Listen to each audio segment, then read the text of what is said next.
일단 여러분들 이 교재를 제가 이걸로 이제 선택을 한 이유가 하나 있습니다. 공무원 교재가 있는데 그게 이제 총론으로 돼 있어요. 그런데 이제 그 교재는 뭐 어차피 뭐 교재들이 빠진 내용들은 다 없겠죠.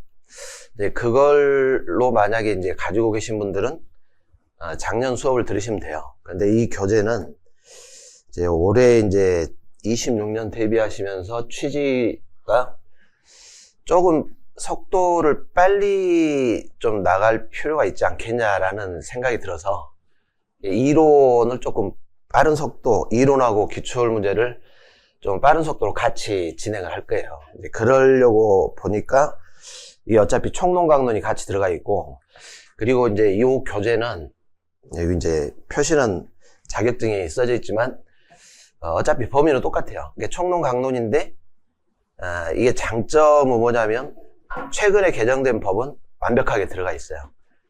두 번째 장점은 내용이 많이 축약이 돼 있어요. 그러니까 여러분들이 이론을 많이 늘릴 필요는 없잖아요. 줄이고 문제 풀면서 반복을 하셔가지고 어차피 문제 위주로 공부를 하셔야 되니까 그런 취지에서 선택을 한 것이라 여기에 대해서 너무 불안해 하실 필요는 없으세요. 이걸로 하셔도 충분합니다. 여기 총론 강론이 다 있기 때문에, 강론 같은 경우도 최근에 개정된 것들이 제일 잘 반영된 교재이기 때문에 이걸로 가셔도 돼요. 자, 그리고 지금 우리 시험을 보시면은 올해 이제 그런 특성이 있었는데 거의 행정법은 이게 다 맞아야 될 것 같아요. 만점. 그러니까 하나 틀리면 이제 불안해지기 시작을 하세요. 그 커트라인과 관련해가지고. 이게 문제를 기본적인 것들을 출제를 하다 보니까 거의 이제 공부하신 분들은 공부를 이제 좀 체계적으로 하신 분들이죠. 하신 분들은 이 점수들을 확보를 하시더라고요. 오히려 이제 2개를 틀렸다 그러면은 필기 합격하기가 쉽지가 않으세요. 행정법에서. 그러다 보니까는 이제 만점이지만 뭐 이제 난이도에 따라서 하나를 틀릴 수도 있고 그럴 거 아닙니까? 다만 이제 여러분들이 뭐를 하셔야 되냐면 행정법을 정리하실 때 요게 제일 중요한 것 같아요. 시험장에서 여기 실수를 줄이셔야 돼요. 그러니까 최대한 많이 맞추셔야 돼요. 그러니까 아는 거는 다 맞추셔야 되고 어렵게 나온 것도 법 논리 가지고 유출해 가지고 풀 수 있는 그런 실력들을 갖추셔야 될 것 같아요. 이게 제일 중요해요. 그러면 이걸 갖추시려면은 이거밖에 없죠. 방법이 반복. 네, 요걸 꼭 기억을 해 놓으세요. 이 행정법도 그렇고 다른 과목도 마찬가지지만 법 과목이 감이 떨어져 버리면은 막상 시험장에서 생각이 안 날 수도 있어요. 그런 실수를 줄여야 되기 때문에 반복을 하셔야 됩니다. 반복. 지겨울 정도로 반복을 하셔야 돼요. 알아도 다시 한번 보고 한번 틀렸던 것들은 더 많이 이렇게 풀으셔야 되고.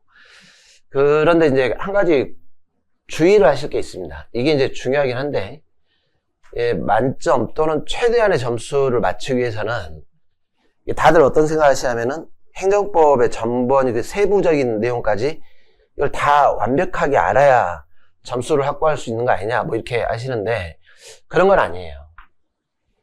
모든 내용들을 세부적인 것까지 다 하실 필요는 없어요.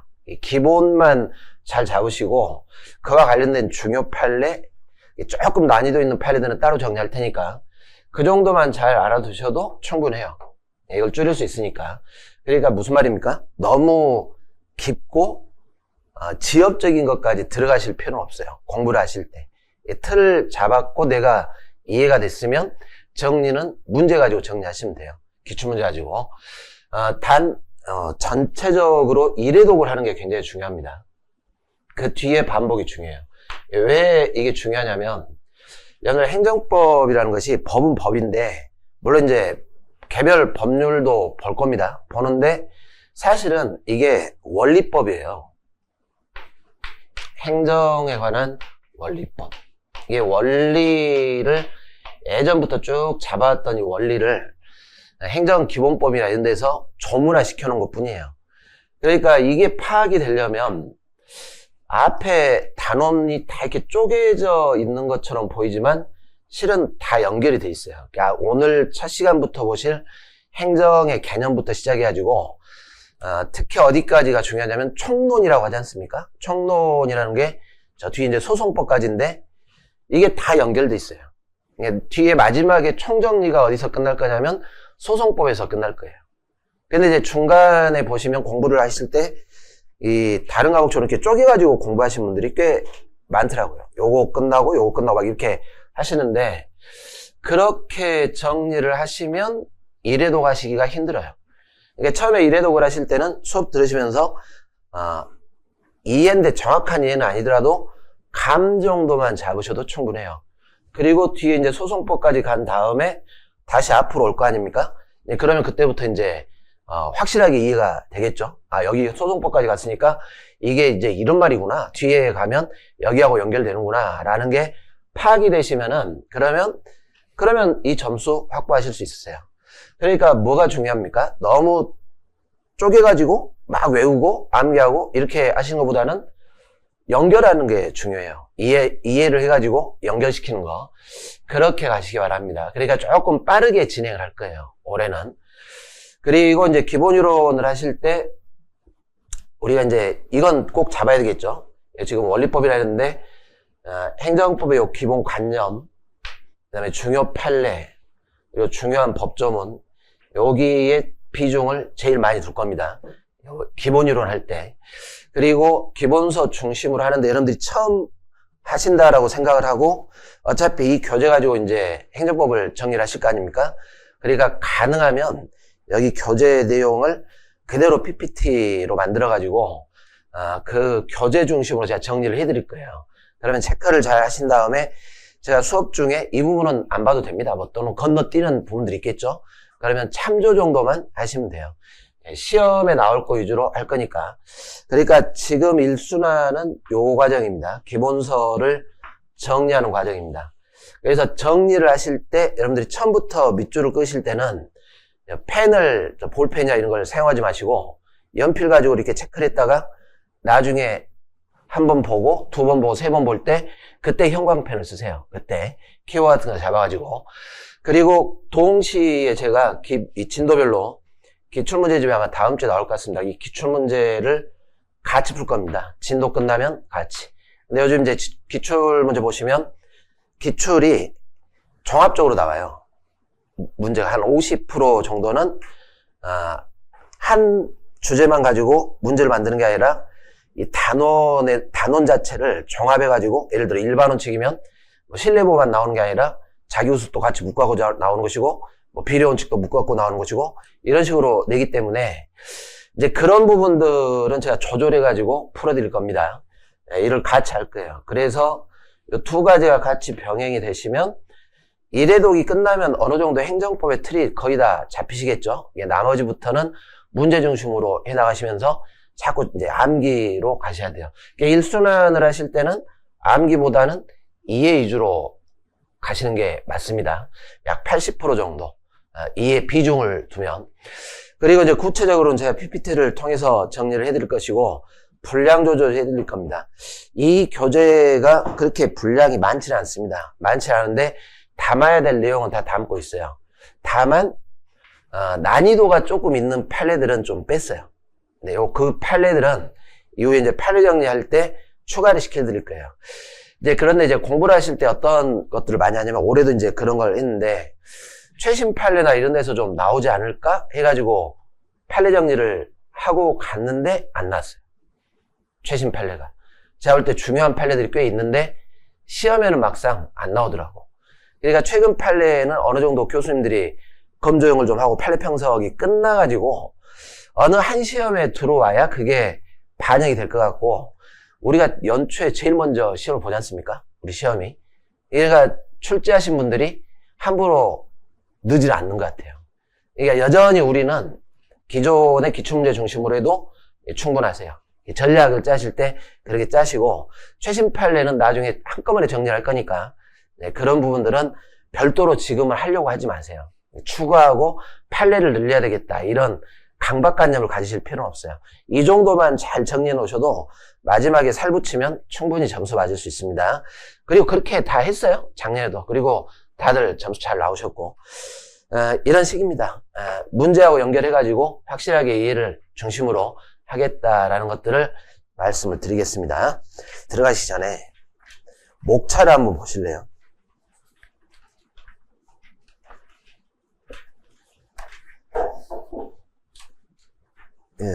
페이지 한두 장, 한 4장, 5장째 보시면 목차 찾으셨어요? 제가 지금 연결됐다 그랬죠? 원리법. 보시면은 행정법 써서 해가지고 이 법이 행정에 관한 법이니까 행정이 뭐냐 그런 말이 쭉 나오죠. 행정의 의. 근데 여기서 의는 아주 큰 의의를 뜻하는 겁니다. 행정의 개괄적인 의. 그리고 나서 뭐가 나오냐면 이 행정에 적용되는 법의 특질. 거기 보시면 3절에 법치행정 잘 나오겠죠. 뭐 통치행위, 법원, 일반원칙, 행정법 효력. 여기서 한 문제가 나와요.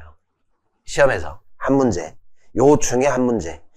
그 다음에 행정법상의 법률관계. 이제 법의 특질을 보신 다음에 이 법을 가지고 이제 적용되는 관계들이 있을 거 아닙니까? 그걸 법률관계라 그래요. 근데 그 법률관계 보시니까 2절에 법관계 당사자, 그 다음에 3절에 내용으로 권리, 의무 이렇게 돼 있죠? 여기서도 권리, 의무가 세부적인 걸 보는 게 아니라 넓게 보는 거예요. 넓게. 그러니까 여기까지는 다 넓은 거예요. 넓게. 그리고 나서 이제 오른쪽에 가보시면 이런 권리, 의무가 발생되고 뭐 변경되고 소멸하고 이런 이제 원인이 나올 텐데 그 법률관계의 원인이라는 게 있습니다. 사건이라는 게 있고 사인의 공법행위라는 게 있고 여기서 잘 나오는 게 사인의 공법행위가 또 한 문제가 나와요. 이 앞에 요 법률관계에서는 어떨 때는 한번 나올 때도 있고 안 나올 때도 있고 막 그래요. 듬벙듬벙. 그런데 사인의 공법행위는 빈출 파트예요.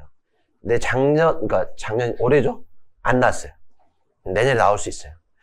그리고 밑에 일반행정작용법 해가지고 행정입법 이제 구체적으로 이제 행정에 관한 작용을 보는 겁니다. 그런데 입법이라는 말이 지금 들어가 있죠? 행정부가 만드는 입법입니다. 그리고 이걸 집행하는 행정행위, 여기 행정행위 보시면 의부터 해가지고 쭉 보세요. 행정행위의 성립과 효력. 근데 여기가 페이지가 분량이 좀 많지 않습니까? 거의 100페이지 가까이 되죠. 여기서 여러분들 시험에 약 7문제 나와요. 여기가 행정작용의 핵심이다. 그런 말이죠. 행정행위가. 그리고 이제 이 밑에 보시면 그 밖에 행정작용이 있고, 행정 절차가 있고, 정보제도가 있고, 자, 그리고 이제 오른쪽에 파트 3을 보시면, 국민들이 의무를 위반했을 때 이행학부수단이 또 나오죠. 네, 거기 보니까 학부수단이 뭐 강제집행도 있고, 즉시강제도 있고, 행정벌도 있고, 새로운 의무의 학부수단인데, 요 파트 3에서 3문제 또는 2문제가 나와요. 네, 이런 구조입니다. 그리고 이제 넘어가 보시면은 권리구제 해가지고 손해정보 해서 보시면 챕터 2에 손해배상이라는 게 있고 손실보상이라는 게 있죠. 각각 한 문제씩 나와요. 이런 식입니다.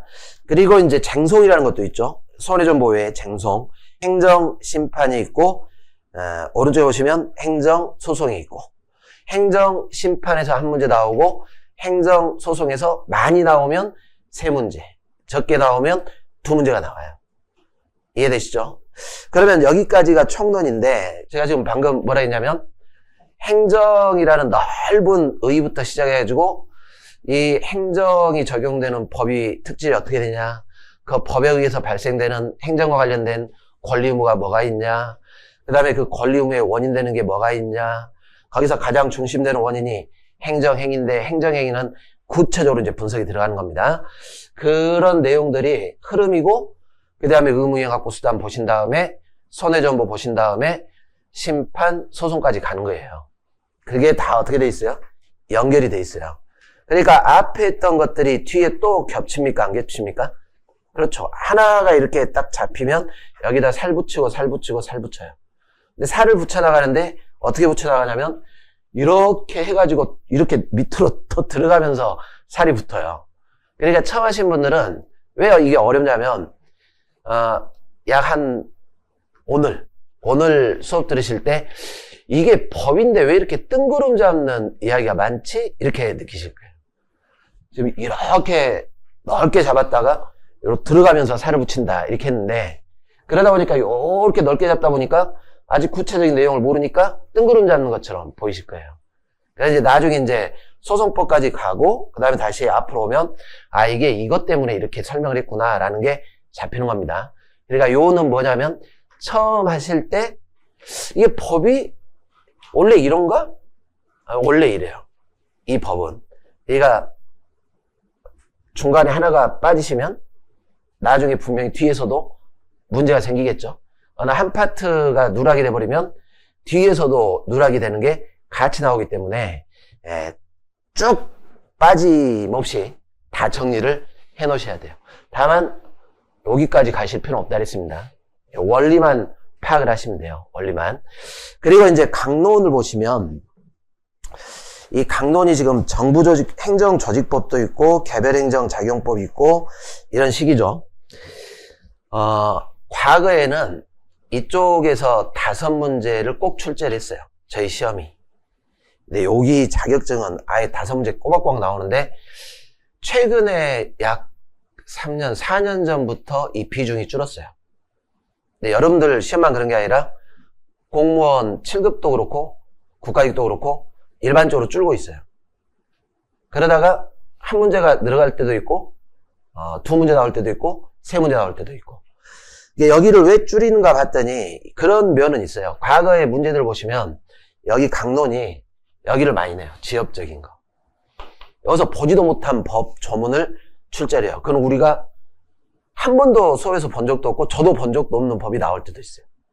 사회보장에 관한 법들을 우리가 보지를 않으니까 뭐 이런 식이었는데 요즘은 그렇게 출제를 안 하는 것 같아요. 여기 강론이 올해는 3문제 나왔는데 내년에 어떨지 모르겠어요. 제가 볼 때 내년에도 3문제 정도 나올 것 같아요. 그런데 문제를 어떻게 출제했냐면 총론하고 관련해서 출제를 했어요. 강론인데 총론의 이론을 연결시켜가지고 답은 총론으로도 충분히 찾을 수 있게끔 이런 식입니다. 예를 들어 공무원법상의 법률관계인데 공무원법 조문을 낸 게 아니라 법률관계를 낸 거예요. 법률관계. 뭐 이러면 무효인데 무효면 어떻게 되냐 막 이런 걸 낸 거지 그 조문을 내진 않아요. 지금 강론의 추세입니다. 강론의 추세가 개별 강론의 조문을 내지는 않습니다. 그래서 미리 말씀드리지만 나중에 강론은 따로 정리를 할 거예요. 강론도 이런 스타일로 정리를 할 겁니다. 할 건데 예전 문제하고 지금 문제하고 보시면 예전 문제는 조문의 함정을 파요. 근데 요즘 문제는 조문의 함정을 잘 파질 않아요. 그리고 지방자치법 같은 경우에도 예전에는 어려운 파트를 막 냈어요. 의회하고 뭐 단체장하고 분쟁이 생겼을 때 어떻게 해결하냐, 국가기관이 요 감독을 어떻게 하냐 막 이런 어려운 파트를 냈는데 지금은 그렇게 출제를 안 해요. 그래서 강론은 지금 총론 정리하실 때 너무 걱정하실 필요가 없을 것 같아요. 총론 정리 잘 하시면 강론 3문제 충분히 풀 수 있게끔 나와요. 그 외에 아주 빈출되는 것들은 따로 정리를 할 겁니다. 그래서 지금 처음 시작하실 때는 강론과 함께 하겠다 이렇게 하시면 안 되고, 이 강론도 사실은 총론의 연장선이라고 생각하세요. 총론의 연장선이다. 이렇게 생각을 하시는 게 바람직한 전략입니다. 강론을 잡으실 때.